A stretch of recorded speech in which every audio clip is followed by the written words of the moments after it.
पढ़ेंगे number system. Number system को हिंदी में क्या कहते हैं? संख्या पद्धति। हिंदी में इसको कहते हैं संख्या पद्धति।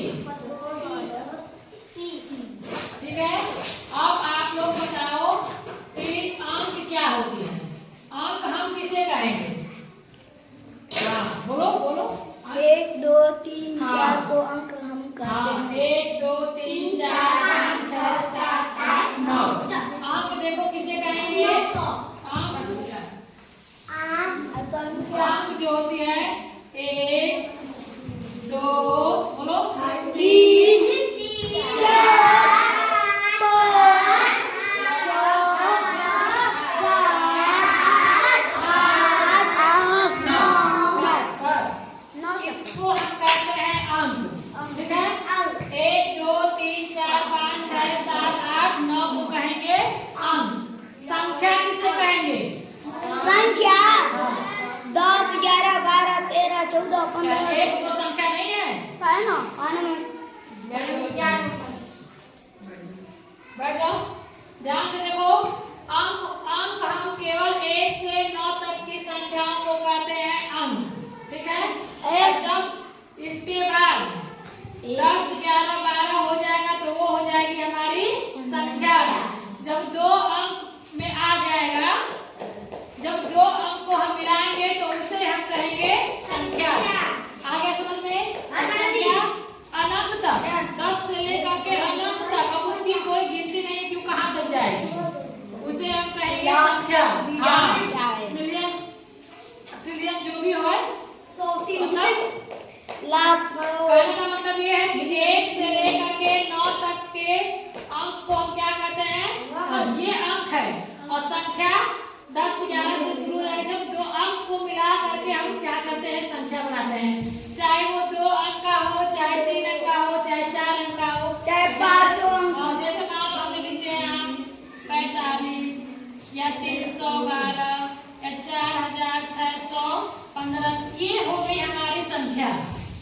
ठीक है, जब हमने अंक को मिलाया और उसको बना दिया संख्या।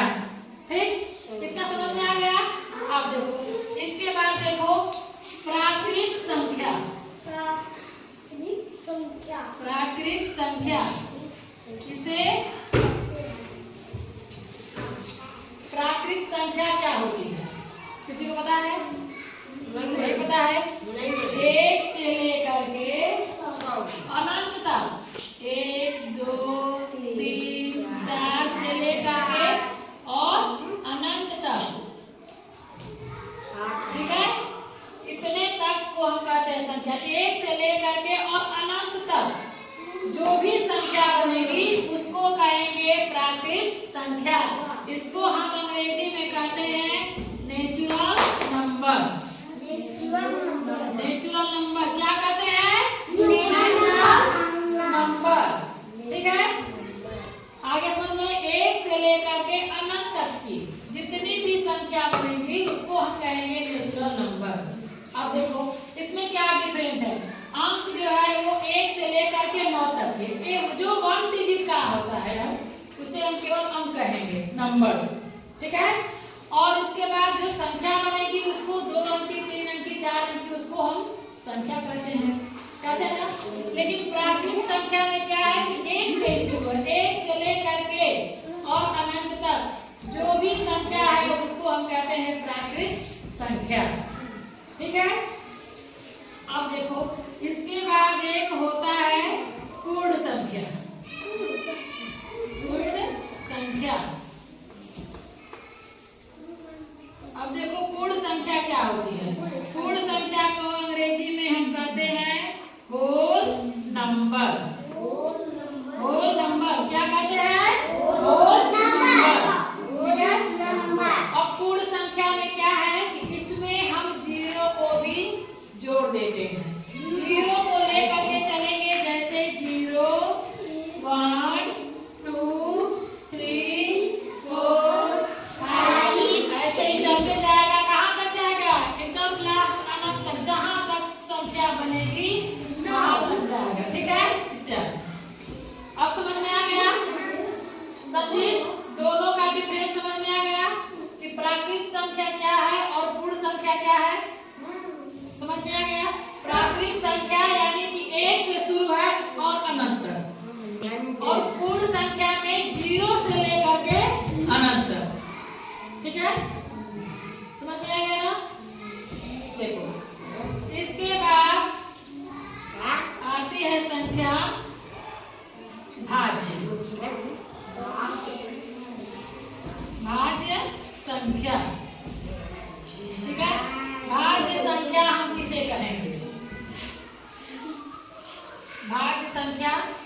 और नंबर से कटे उसको हम कहेंगे भाज्य संख्या।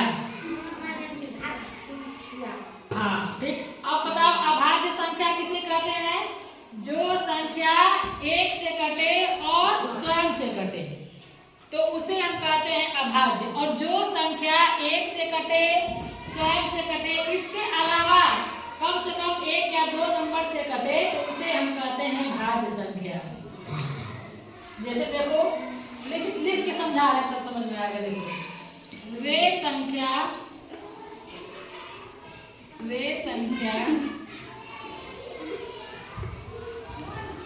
जो एक से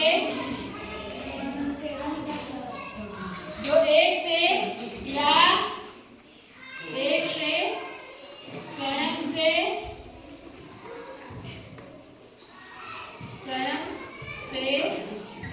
ठीक और स्वयं से और कम से कम, इसे आप लोग नोट करेंगे नहीं तो सब भूल जाएगा। आप भी पढ़ोगे फिर सब गायब। कम से कम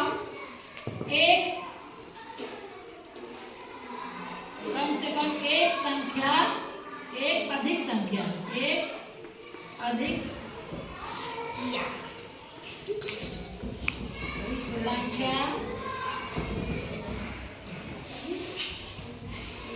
से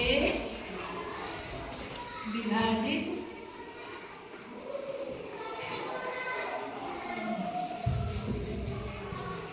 हो। ठीक है।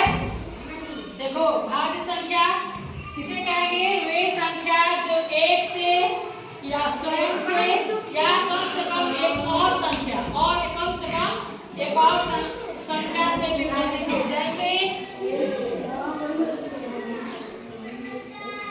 जैसे में देखो 4, 6, 8, ठीक है, 9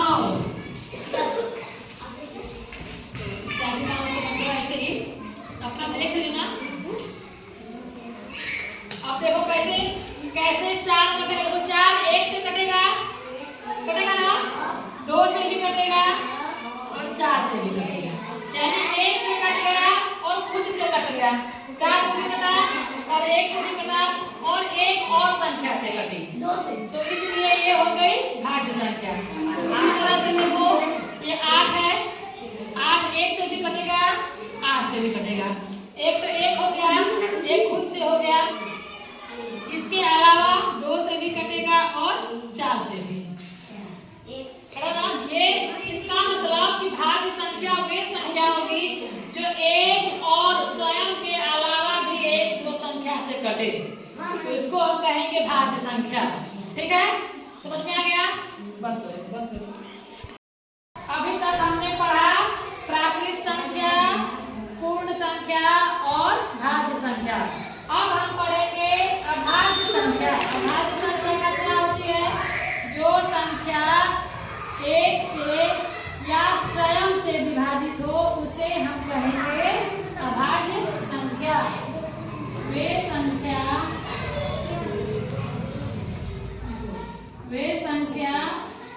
जो एक से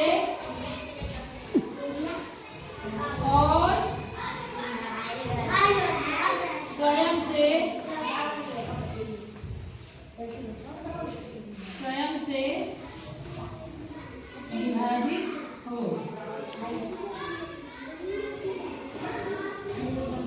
विभाजित हो। उसे हम कहेंगे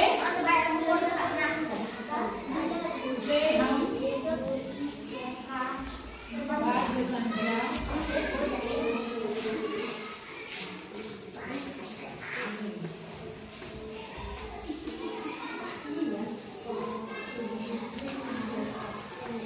कहेंगे देखो जो संख्या एक से और खुद उसी संख्या से विभाजित हो तो उसे हम कहेंगे अभाज्य संख्या।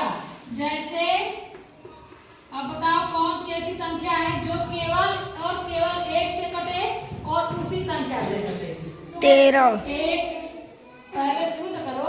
1 3 इसके बाद तीन 2 3 4 नहीं होगा, 5 5 7 7 9 9 नहीं होगा बेटा, 9 भाज्य संख्या है, भाज्य संख्या नहीं है।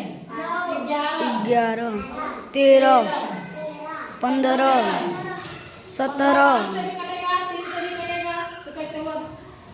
15 को हम 5 से भी काट सकते हैं ना, विभाजित होगी, 3 से भी होगी, 15 से भी होगी और 1 से भी होगी, तो इसलिए वो भाज्य संख्या है।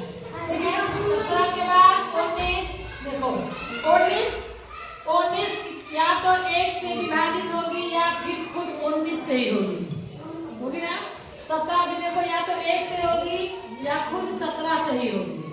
तो हमें वो संख्या लेनी है जो केवल 1 से विभाजित हो और खुद उसी नंबर से विभाजित हो, इसके अलावा कोई नंबर उसको विभाजित न कर सके, तो वो संख्या होती है भाज्य संख्या। ठीक है, समझ में आ गया? इसके बाद देखो सम संख्या। मैडम ने भी सम संख्या बताइए।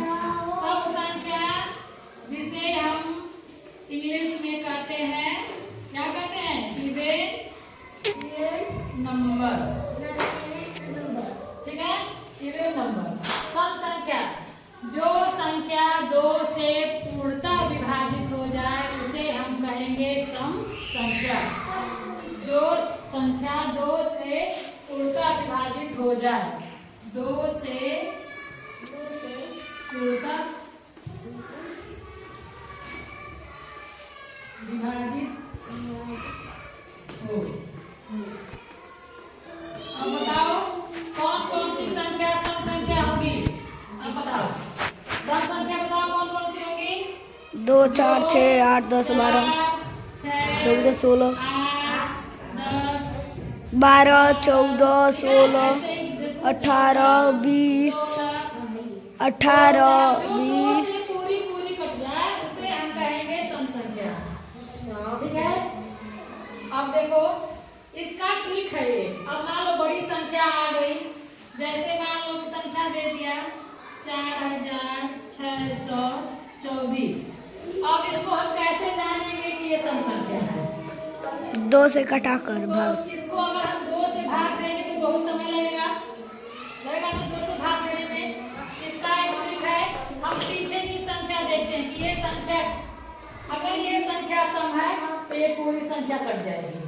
अगर ये 4 है, ये संख्या अगर 2 से कटेगी तो पूरी संख्या कटेगी। इसका एक ट्रिक होता है, जैसे जिस भी संख्या के पीछे 2 4 6 और 8, ये चारों संख्या में और 0 भी है, ये पांचों संख्या अगर जिस भी संख्या के पीछे है तो समझ लो कि वो संख्या 2 से कट जाए, विभाजित होगी। वो संख्या 2 से विभाजित होगी, इसका मतलब कि वो सम संख्या है।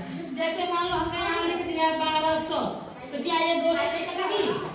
कटेगी। इसके पीछे 0 है तो ये 2 से कटेगी। ठीक है, समझ में आ गया?